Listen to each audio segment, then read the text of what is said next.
Hola gente, ¿cómo andan? Bueno, vamos a hablar sintéticamente de lo que fue la segunda mitad del siglo XX en América Latina, ¿sí? Tomando como referencia lo que serían los ciclos revolucionarios.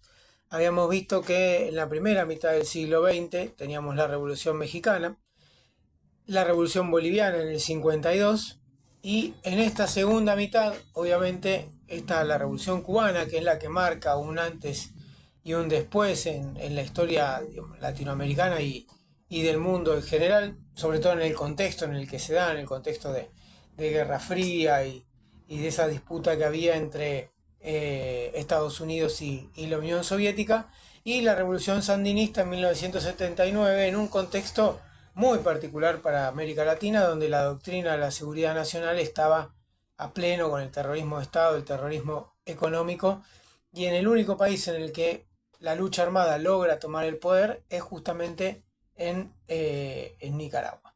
Mencionaba justamente la doctrina de la seguridad nacional y es un punto clave en lo que sería la segunda mitad del siglo XX en la historia de América Latina.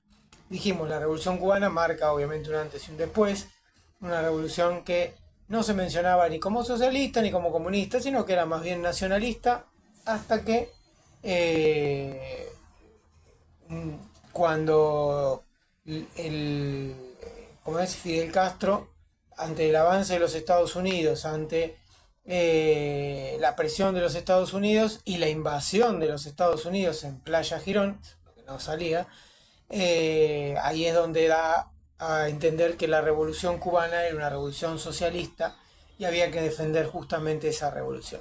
Eso va a marcar un antes y un después por la influencia que va a tener en el continente, en el armado de la lucha armada y en la influencia. Obviamente que en este contexto de Guerra Fría, como mencionábamos, no va a tener muchas alternativas para aliarse Cuba y obviamente, aunque no estaban tan de acuerdo ni lo veían con buenos ojos, ni Fidel Castro, ni el Che, ni Raúl Castro tampoco, no les quedaba otra opción. Estados Unidos ante este escenario va a cambiar la política. Sí, para esta época era la Alianza para el Progreso, que más que progreso en un retroceso, porque la idea era financiar a América Latina para que empiece a progresar industrialmente. Estados Unidos va a financiar para que América Latina se industrialice. Eso sería una demencia total, ¿no? Pero bueno, era lo que proponía para desarrollar escuelas, hospitales. Bueno, eso fue un fracaso total. No dejemos de lado acá el tema de la guerra de Vietnam, el asesinato de Kennedy. Y obviamente a mediados de los 60, Estados Unidos cambia esta política de la Alianza para el Progreso por la doctrina de la seguridad nacional, que va a tener tres puntos de partida en lo que tiene que ver con los golpes de Estado y la aplicación del terrorismo de Estado y obviamente el terrorismo económico. Es de lo que menos se habla siempre, el terrorismo económico, porque obviamente es lo que querían instalar, era romper la matriz productiva de América Latina, sobre todo de países como México, no con un terrorismo de Estado a través de una dictadura, sino de una democracia autoritaria. Brasil, una de las dictaduras más extensas, y nuestro caso que lo podríamos dividir en dos partes, en el de Argentina, esa primera dictadura del 66 al 73, y después la que va del 76 al 83. Todo esto obviamente va a sentar las bases de lo que va a ser en los 90 la aplicación del neoliberalismo. Pero volviendo a la doctrina de la seguridad nacional, se implementa, les decía, con tres patas fundamentales que son tres golpes de Estado. El primero en Bolivia, en el año 64, justamente donde se había insertado el Che Guevara intentando llevar adelante un proceso revolucionario similar, entre comillas, al que se había dado en Cuba. En Brasil no es menor, y por eso lo pongo en el medio de los tres, una dictadura que comienza en el año 64 y va a terminar a comienzos de los 80, ¿sí?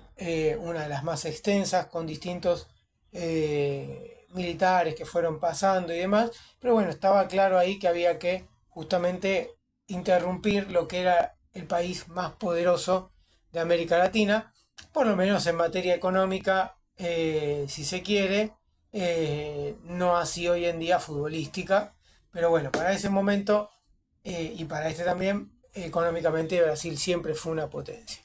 Y en tercer lugar, el golpe de Estado en la Argentina que mencionaba antes, en 1966, el golpe de Estado que llevó adelante Onganía, la llamada Revolución Argentina, que va a instrumentar o va a profundizar lo que era la relación con el Fondo Monetario Internacional, poniendo a Kier Bacena, norteamericano, en el Ministerio de Economía. ¿Sí? Empieza también ahí una larga, eh, digamos, instauración de dictaduras militares y políticas del terrorismo de Estado. El otro punto de inflexión en el marco de la doctrina de la seguridad nacional, que podríamos hablar de una segunda etapa, donde se profundiza justamente lo que es la desaparición forzada de personas, la tortura, lo que tiene que ver con el terrorismo de Estado, podemos decir que es en 1973 en Chile. En 1970, Salvador Allende había asumido la presidencia por la Unidad Popular y en 1973, después de varios intentos de golpe de Estado, Salvador Allende va a ser asesinado o inducido a que se suicide en el Palacio de la Moneda. Eso va a tener lugar al comienzo de otra de las dictaduras más extensas de nuestra historia como continente. La más extensa es la de Stroessner, ¿sí? Que arranca en el 54, 55 y se extiende hasta el 89. La de Pinochet arranca en 1973 y se va a extender también hasta 1989. Va a ser, al igual que la Argentina, una de las dictaduras más sangrientas y violentas que podamos imaginar, donde el terrorismo de Estado se va a aplicar en todas sus vertientes, al igual que fue en la Argentina. Yo acá recomiendo, si en algún momento tienen ganas de ver, en primer lugar, Garayo Limpo, que es una película argentina que justamente marca, o es donde podemos ver justamente todos los instrumentos que hubo del terrorismo de Estado, ¿sí? El robo de bebés, los vuelos de la muerte, la tortura en los centros clandestinos de detención, la violación a las mujeres, e incluso cómo los militares, o sea, saqueaban las casas cuando hacían los operativos, y además cómo se quedaban con las viviendas muchas veces de los detenidos desaparecidos o de las familias, presionándolos para decirles que iban a recuperar eso. Y para Chile también hay varios documentales, pero uno que me parece muy bueno, por lo menos lo que tiene que ver con el comienzo y el final del documental, es El botón de Naca. ¿Por qué? Porque muestra algo de lo que en Chile se habla muy poco, y que son los vuelos de la muerte. Existieron en Argentina, los conocemos, sabemos que operaban desde la base aérea del Palomar. En Chile también los hubo, ¿sí? Con una diferencia. Acá estuvieron mal hechos porque los cuerpos no estaban bien preparados para cuando, lamentablemente, ¿no? Esto es terrible, pero cuando los lanzaban desde el avión, entonces flotaban y aparecían en las costas. En cambio, en Chile no, tenían todo un proceso en el cual justamente lo sellaban con ese botón de nácar que se llama, y el cuerpo quedaba hundido. Entonces no había forma de que pueda subir a la superficie y aparezca en la costa.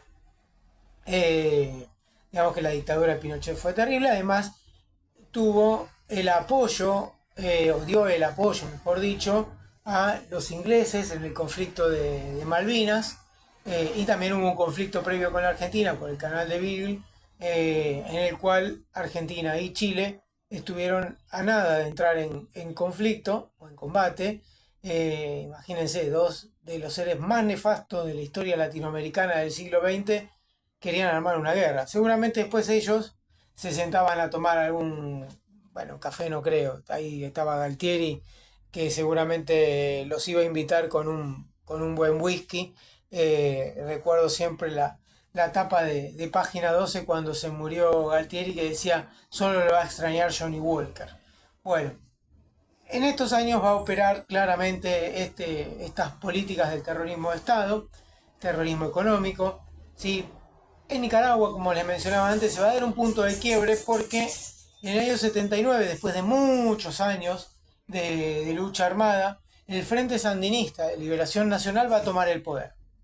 En El Salvador también hubo un movimiento muy fuerte que era el Frente Farabundo Martí, pero no logra tomar el poder. Y acá es donde viene una diferenciación, así a grandes rasgos que vamos a hacer, después la profundizaremos, en lo que tiene que ver con algunos conceptos. Y esta idea de que en la Argentina hubo una guerra, ¿sí? Esta cosa de el negacionismo, negar lo que sucedió en la Argentina, lo que simboliza los 30.000 detenidos desaparecidos. Bueno, ¿por qué la utilización del concepto de guerra o la teoría de los dos demonios para justificar la barbarie que se hizo? Si hubiese habido en la Argentina una guerra como ellos planteaban, tendría que haber enfrente primero un ejército que pueda cubrir el ancho y el largo del territorio nacional. Inviable, imposible. Por el otro día salió un youtuber de este gobierno diciendo que el ERP y Montoneros tenía un ejército de 15.000 personas. Si hubiesen tenido 15.000 personas enroladas en un ejército nacional y popular, probablemente sí hubiesen tomado el poder. Era imposible. E incluso cuando la dictadura toma el poder, hace el golpe de Estado de Isabel Martínez, ya se había realizado el operativo Independencia en Tucumán el año anterior, en el año 75. O sea que lo que era el ERP, 2000, 3000, ya había sido desarticulado en el monte Tucumano.